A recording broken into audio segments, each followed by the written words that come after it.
hello. How are we doing? Today I am coming out with today, me, Sam, coming at you, viewer, friend, pal, with video. I'm regressing, I think. The heat in the summer is just gonna make me stupider as the days go by. Anywho, besides the point, as we can tell by said title down below, this is going to be a 5-star predictions video where I just tell you what books on my shelves. Big caveat. Books currently, at this point in time, on my shelves that I own with my 2 hands. Because truly, if we were talking about books on Kindle, on... my cat is screaming. If we talk about books on my Kindle, if we talk about books that I have not yet purchased, we'd be here far too long. And that just wouldn't be okay for anyone. I've grabbed things off of my shelf, in my immediate surroundings, that I think sound fantastic. Things that I think I will really enjoy and have either been putting off for a really long time because of it or for another reason. But these are going to be the immediate books that I try to pull from for the rest of the year when I'm trying to, you know, chase that 5-star feeling, because this year I've had the lowest amount of 5 stars so far. I went 3 whole months without a real 5-star, and you know, I've still had a lot of 4.5s, but nothing has really hit, and I'm looking for it. I want it so bad. So I've grabbed a few things and we're gonna chat about them quickly, you know, hang out. I have a concert tonight, so like, we gotta talk about them now. It's the only time we have. So looking at the stack, I questioned myself. It's a very interesting thing. So if you're new to my channel, hello, welcome. Lovely to see your face.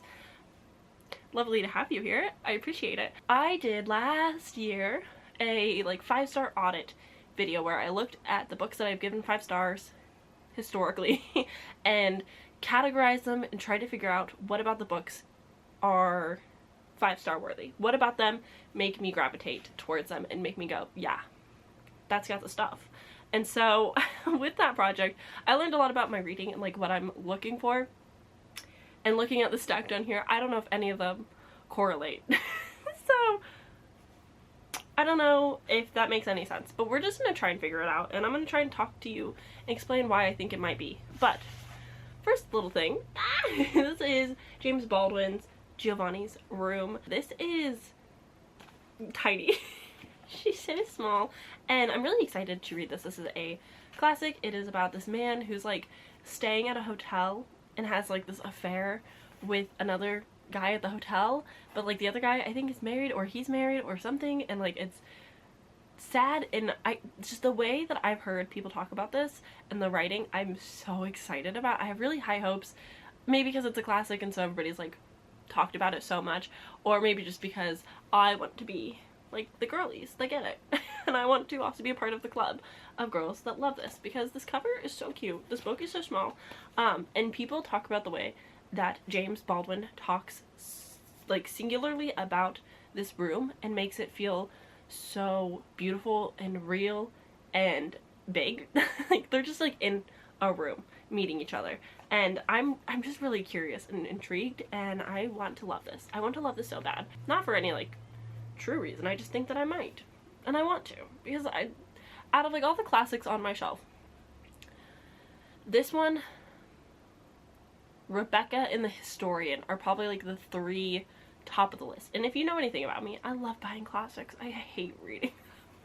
I just have a hard time with some of the language, mainly because I have a bone to pick with Oscar Wilde, who I adore and love, but also cannot. I'm so angry and so mad. So classics scare me, but this one is like sizable and I think I can handle it. Okay, so this next one is a hesitant, could be 5-star prediction. So this is This Poison Season by Mara Rutherford.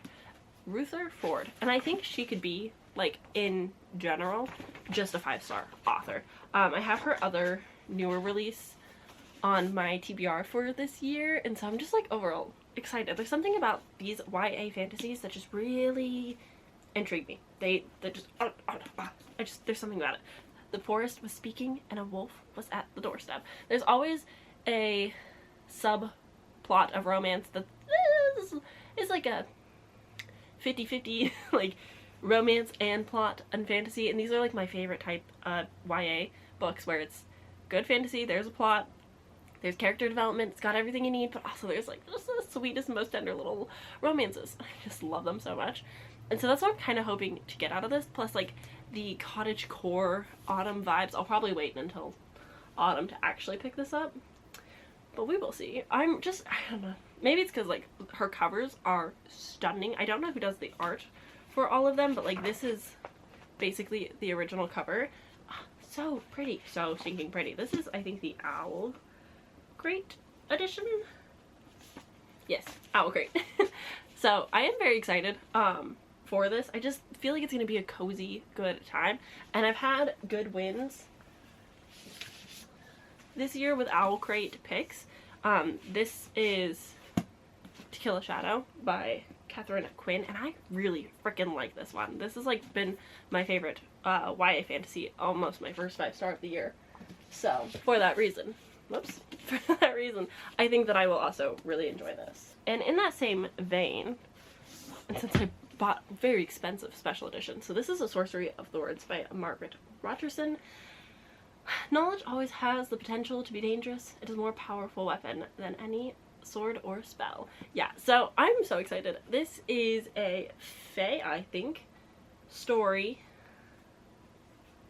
about a girl in a magical library, and I truly don't know a whole lot more. I know that Carrie can read. Carrie Cakes loves this. It's like one of her favorite YA fantasies ever, and so that makes me really excited. And I've actually read An Enchantment of Ravens already, and this was my first fae book, and I really enjoyed it. I liked it. I thought it was cute and sweet. I loved the setting. The characters were fun. I liked the plot of her being a painter and like painting him and him being mad because it's like who he really is. And I have a sneaking suspicion that I will like this one even more than that. So that's why it's a 5-star prediction. There's something about it, and maybe it's just because Carrie has raved about it so much and it's such a classic in the genre for YA that people just love this so much and recommend it so highly that I think I'm gonna like it. But at the same time, books that get a lot of hype scare me. Like the Poppy Wars is not in this stack. Why? Because so many people love it that I'm scared I'm gonna be that one weird outlier that's just like for no good reason doesn't like it, you know? But this one I think I can do. This next one is also a bit of a gamble. So here we have The Black Door, Beyond the Black Door by A.M. Strickland, and some mysteries shouldn't be unlocked. So all I know about this, which as we'll see is a theme with me and books, I don't know a whole lot going into them. I try to keep it that way. I know like how people have pitched them or like people's feelings and thoughts on them, but I don't usually know more than that because, you know, that's the fun of reading. All I know, we've got ace representation in this, and it's like fantasy horror. That's really all I know, and I've read this so many times. It's an imaginative dark fantasy, features court intrigue and romance, a main character coming to terms with her asexuality, and turns as a seductive mystery unfolds in that endangers not only Kami's own soul, but the entire kingdom. Yeah, so I don't know. I read A.M. Strickland's newer release, A Court of the Undying. I did not really like it. So it's kind of like a second chance author type of thing. Like this one, out of the 3 that I know of, In the Ravenous Dark, I've also heard a lot of good things, but this one for whatever reason just intrigues me so much and just has all of my interest. Like there's just something about it. I think it's Reads with Rachel. I think she once, and I could be totally making this up, so take it with a grain of salt, but I think she pitched this as like YA portal magic fantasy, but like with Insidious vibes, and I love Insidious. That's like the one horror movie franchise that I can get behind at all times. So maybe that's why I'm intrigued. I don't remember though, and I could be making that up. I have 2 special editions of this, so I hope that I like it. But this is Silver in the Bone by Alexandria Bracken, which everybody knows her for writing lore, which sure, I'm a little interested, but I'm not a Greek mythology girly, so I don't like super care. But she's also the author, I believe, who wrote the Passenger duology, which is Passenger and Wayfarer, and those are like some of the first fantasies that I read when getting back into reading back when I started my channel, whatever, 2-3 years ago? I don't remember off the top of my noggin. But so I've read from this author before, I believe, if I am correct in that theory, which I think I am. And so this is something that I can tell you why I think I'm gonna love it. mainly because dark academia, which is something I enjoy, but with an Arthurian legend twist.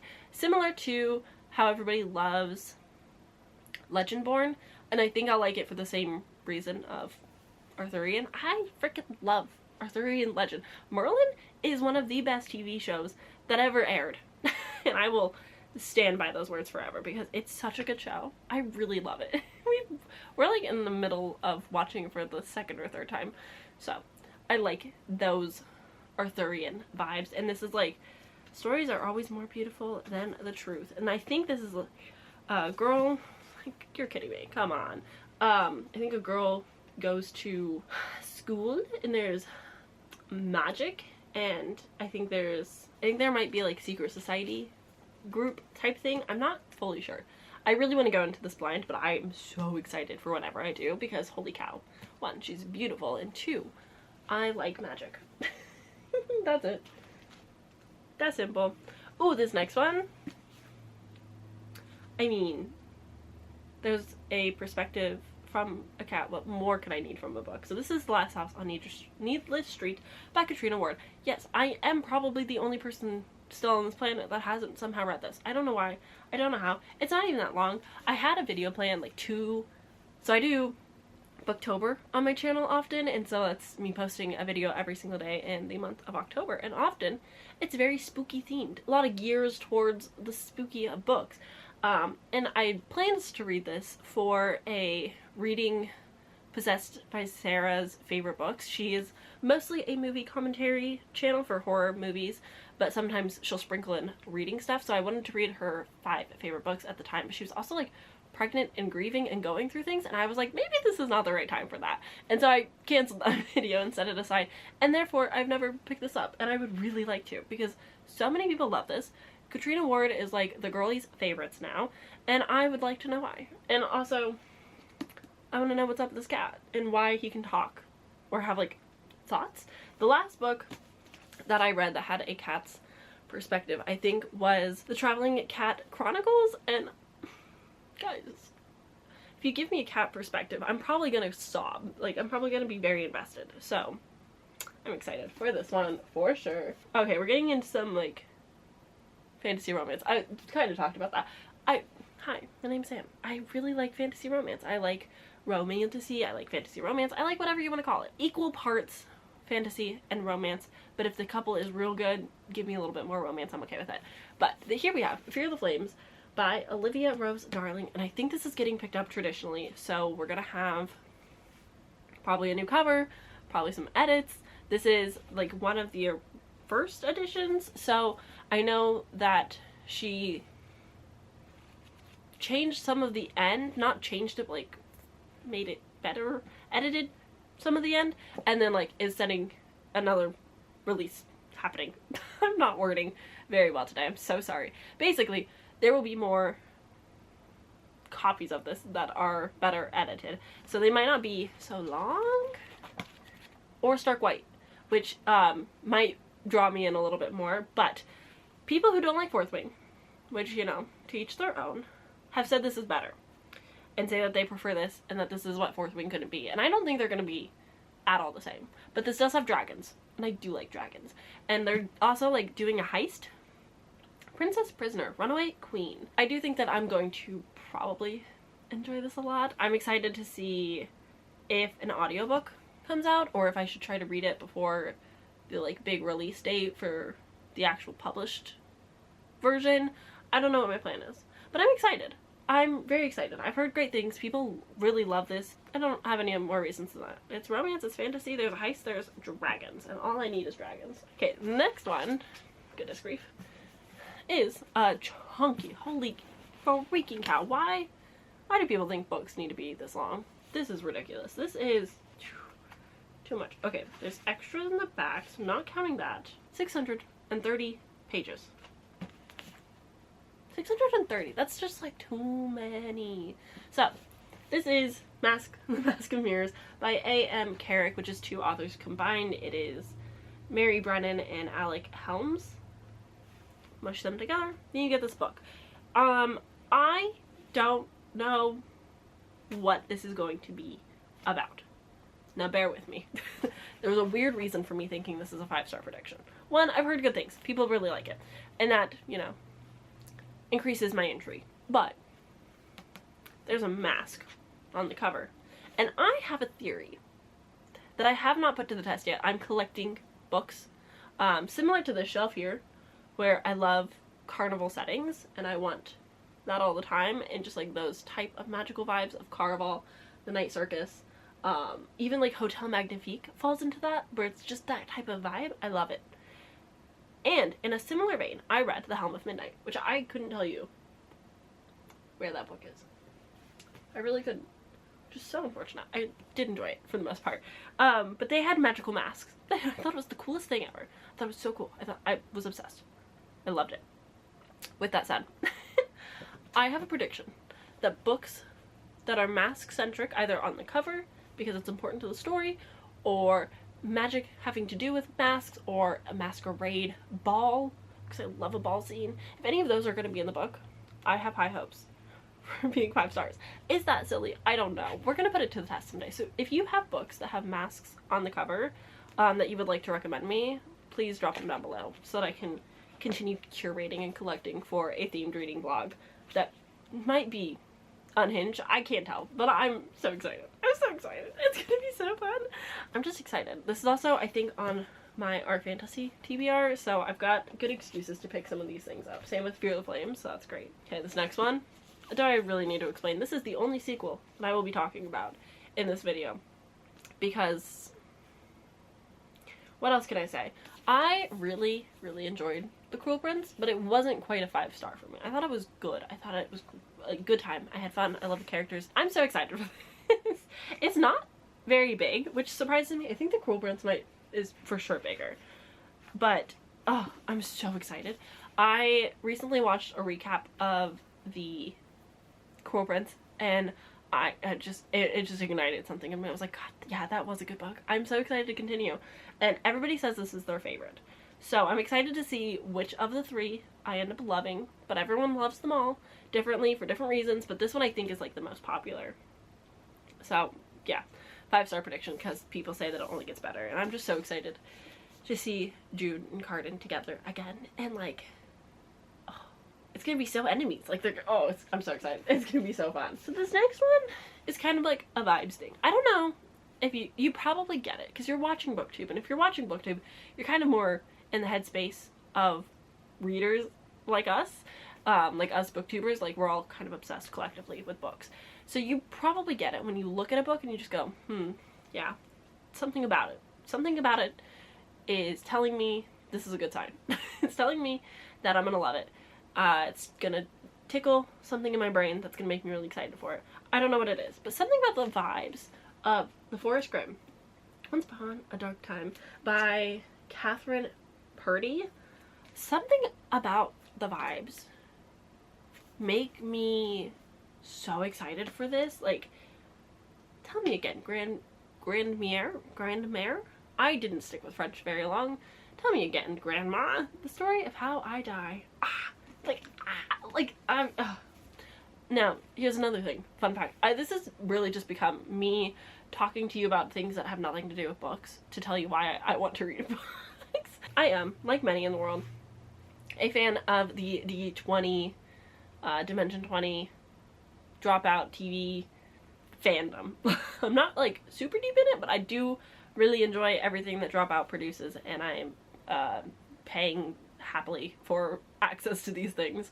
And there was a season of D20, which is D&D live play, where they did, like, twisted fairy tales, and Emily Axford did a version of Red Riding Hood, and it's so impeccable. It's so good, and I'm hoping to get just like an ounce to that type of storyline. Like, it doesn't need to be crazy, but something close to that, where like it's dark and it's giving. So that's my reasoning for why I think this could be 5 stars.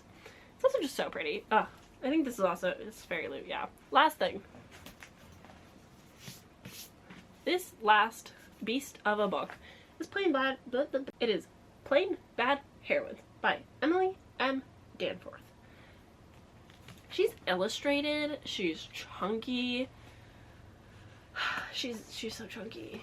And that's why I haven't read this yet. It's so big. But I bought this a while ago because I found out that it had pictures, and I was like, well, obviously, if a book has illustrations, I need to physically read it. It's so big. It's so chunky. It's not, like, terrible. Like, there's decent sized margins, and the font is pretty medium to big. So, like, it's not terrible. But it just, you look at it and you go, ugh. But I'm so excited. I don't know much about this because, again, Dark Academia. I don't need to say more. You get it, guys. You get it. You get me. That's all that matters. I really like Dark Academia. It's just a fun aesthetic and way to commentate. It's kind of like horror. I love horror. It's kind of commentating similarly without, like, you know, killing. Well, death doesn't happen a lot. It's just different, okay? Anyway, moving on. About this book. I know that this is set in a school. I think that there might be some sapphic things going on. I think it might be, you know, some girls loving girls while also girls hating girls and mystery. This is her adult debut with its highly imaginative and original horror comedy centered around a cursed New England boarding school for girls. A wickedly whimsical celebration of the art of storytelling, sapphic love, and a rebellious female spirit. Yes, that is what I want from my books. Rebellious female spirit. We now call that female rage often. Sapphic in a school? Yes, please. Incredible. I'm so excited. This is like the blueprint for a lot of sapphic Dark Academia, I think. I could be wrong. I could be totally making that up, but I think so. Because it's definitely more common now than it was when this was released. I think this came out like, what, 2018? Watch me be like, oh, it was 2022. Oh, 2020, okay. Right there in the middle. But it's just one of those stories that I think I'm gonna love. People on my Bookstagram that I follow and trust wholeheartedly really love this and adore this, and so it's like, well, obviously I'm gonna like it too. That's my stack. These are the books that I think are gonna really work out for me, and these are gonna be the books that I try to pull from this year. Hopefully I'm not too wrong. Here's the thing, I can tell pretty early on in a book where generally it's gonna land, but I don't control all the books that I own, and then all the books that I think I'm gonna love, I usually read pretty fast, so I don't like sit on them too long. So I'm hoping that these ones will all work out for me. But the other gauge, this is a silly one. My friend Melody, she is taking a little booktube break while she is working on her absolutely booming ceramic business and, like, you know, life stuff, moving. But when she's back, oh boy howdy, you're in for a treat. With that said, her and I have such similar reading tastes. Like, if she loved a book, I have pretty high hopes that I'm gonna love it too. There's always gonna be like the outliers, but out of everybody that I've met on BookTube, Bookstagram, in IRL who like to read, Melody and I have the most similar taste. So if she's read a book and she gave it 3 stars, like, I'm still gonna read it, but there's a high chance that I will give it a similar rating. And that's fine. But that just makes me more excited to see, like, what she's giving 5 stars, and I can be like, oh, add it to the list. Because again, very similar. And that's always exciting. So find you a book bestie that likes the same type of books as you, and you can just steal their TBRs. That also works. And vice versa. I will read a book and then I will message her and be like, okay, you need to read this one. You'll like it. And that's just like a fun feeling. I get so scared recommending books to people and giving them a very bad experience, but for the most part, like, Melody's one of those people, like, I can give you a recommendation, it'll probably be fine. But with that said, with all of these books mentioned, I'm sorry that, like, I'm not giving you in-depth plots about these or what's really going to be going on in them, but I haven't read them, so I also don't know. But I hope that maybe I've sparked a little intrigue for you, or maybe you've read some of these and you're like, oh yeah, that sounds right up Sam's alley, or oh man, that book was hot trash. You know, that's the beautiful thing about reading. You never know. But I hope that you enjoyed this little video. I'm trying to, like, balance the content, because a lot of my content lately has been more long form and I need to chill. So I'm happy to have this little video, but I now will be editing this and then getting ready for a concert to get drenched in foam. So I hope you guys have a lovely day, and I will see you guys very soon in my next video. Bye!